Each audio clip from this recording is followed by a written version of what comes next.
Hello दोस्तों, नवरात्रि में अगर करने जा रहे हैं हवन तो कुछ बातों का रखें ध्यान। हवन हमेशा स्वच्छ और शुद्ध स्थान पर करें।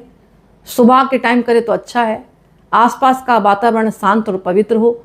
हवन करने वाला व्यक्ति स्नान करके शुद्ध वस्त्र पहनकर बैठे, लाल पीले सफ़ेद रंग के वस्त्र पहनकर पूजा करे। हवन से पहले संकल्प करे, यज्ञ देवी की कृपा और परिवार मंगल के लिए करे। संकल्प के साथ बोलना चाहिए आपको कि देवी की कृपा हमको चाहिए और परिवार में मंगल चाहिए, इस प्रकार का संकल्प करें। हवन सामग्री में आम की लकड़ी है, गूगल है, लोहान है, कपूर है, तिल है, जौ है, चावल है, शक्कर है, शहद है, घी है। नवग्रह देवी देवताओं की आहुतियाँ दें संविधाओं से। किसी भी तामसिक वस्तु का प्रयोग ना करें इस दिन। आहुति की विधि में प्रत्येक मंत्र के साथ आप स्वाहा का उच्चारण करें। आहुति छोटी होनी चाहिए, बड़ी लकड़ी अधिक सामग्री एक साथ न डालें। घी आहुति लकड़ी का या संविदा पर ही डालें, सीधा अग्नि में ना डालें।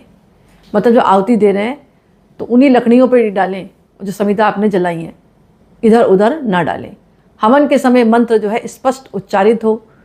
नवरात्रों में कम से कम ओम ऐम रीम क्लीम चामुंडाय विचे, बहुत पावरफुल मंत्र है, इसकी आहुतियाँ दें स्वाहा करके। आप अगर आप सप्तशती का पाठ भी कर रहे हैं तो प्रत्येक अध्याय के अंत में आपको इस मंत्र का जाप करके स्वाहा बोलना चाहिए। ओम ऐम ह्रीम क्लीम चामुंडाय विचे स्वाहा। इस तरह हमेशा उत्तर या पूर्व दिशा की तरफ मुंह करके बैठें। हवन कुंड हमेशा अग्नि कोण में रखें, लेकिन आपका चेहरा जो है पूर्व दिशा में होना चाहिए। हवा के समय पास में पानी भी अवश्य रखें। बच्चे और बुजुर्ग पास ज़्यादा ना बैठा लें, थोड़ा दूरी रखें। आहुति धीरे धीरे सावधानी से करें। हवन के बाद पूर्ण आहुति अवश्य दें। इसमें नारियल, सुपारी, फल, पान, लौंग, इलायची और घी की आहुति दें। फिर शांति पाठ करें। हवन की राख को अगले दिन अपने माथे पर लगाकर बची हुई राख को तुलसी और पीपल के पेड़ की जड़ में विसर्जित कर दें। एक बात का ध्यान रखना है, हवन करते समय मन में कोई भी नकारात्मक विचार न लाएं। शुद्ध आचरण और सकारात्मक भावना से ही यज्ञ सफल होगा। अब नकारात्मक विचार आप मन में ला रहे, हवन कर रहे हैं तो बेकार है उस आहुति को देना। हवन करने का मतलब है अपने भीतर के अज्ञान रूपी जो दुर्गुण बैठे हैं ना, काम, क्रोध, लोभ, मोह, ईर्ष्या, दूसरे के बारे में गलत सोचना, दूसरों का अनादर करना, दूसरों का बुरा करना, ये सब जो दिमाग में विचार चल रहे हैं, इनको अग्नि में डालकर स्वाहा कर देना। बात समझ में आ गई?